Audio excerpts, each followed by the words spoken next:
Hi, this is Brendan from Watto Training, and in this FAQ we look at the question, is a pre-drive check recorded as work time?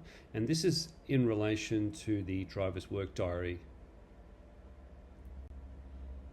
The answer is yes. A pre-drive check, pre-start check counts as work time. Under NHVR fatigue law, work time includes any task related to operating the fatigue-regulated heavy vehicle, not just the actual driving.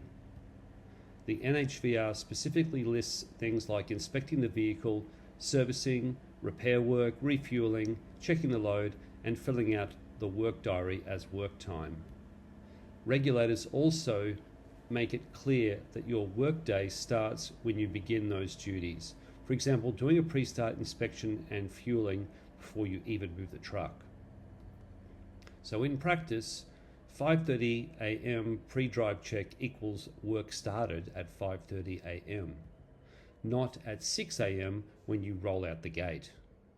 The time must be recorded in the work diary and counts towards your max hours for standard hours, e.g. 12 hours work in 24 hours for a solo standard hours driver.